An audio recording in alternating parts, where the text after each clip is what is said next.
De Clerambault syndrome is popularly known as Erotomania and has been known as a condition since the time of Hippocrates. However, the French psychiatrist managed to get his name attached to the condition as he published a paper in 1921 describing the condition. De Clerambault syndrome is a relatively rare condition, and the ratio between females to males is 3:1.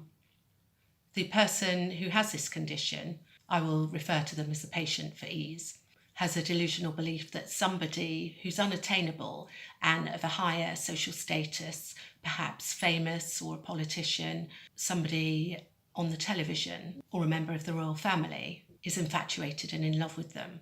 This person I will call the object. The patient believes that the object was in love with them first and made the first move, and actually loves the patient more than they love the object.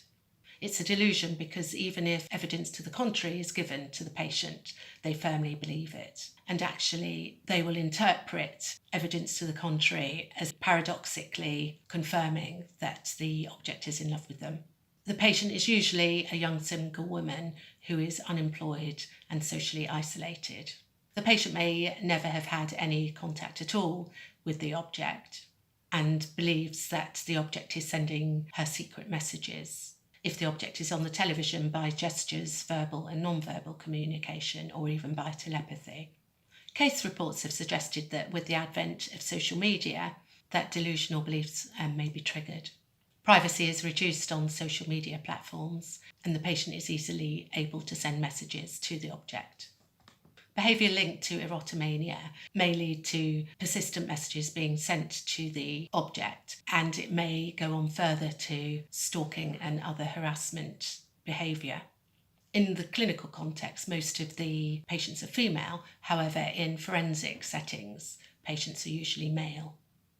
In his paper that described the syndrome, de Clerambault wrote that the condition is about loving rather than being loved. He mentioned a patient who was obsessed with King George V, the British monarch. She had stood outside Buckingham Palace for hours at a time and believed that the moving of the curtains signified that the king was communicating his love and desire for her. Erotomania may be primary or secondary. In pure erotomania, the patient does not have any other mental conditions. Its onset will be sudden and the course chronic, and it responds poorly to medication.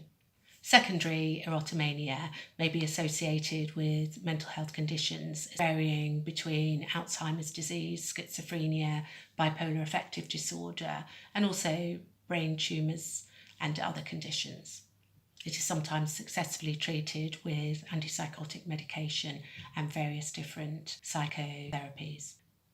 De Clerambault syndrome comes under the heading of persistent delusional disorder in ICD-10, and in DSM-5 it is a subtype of delusional disorder. Thank you for listening. Bye for now.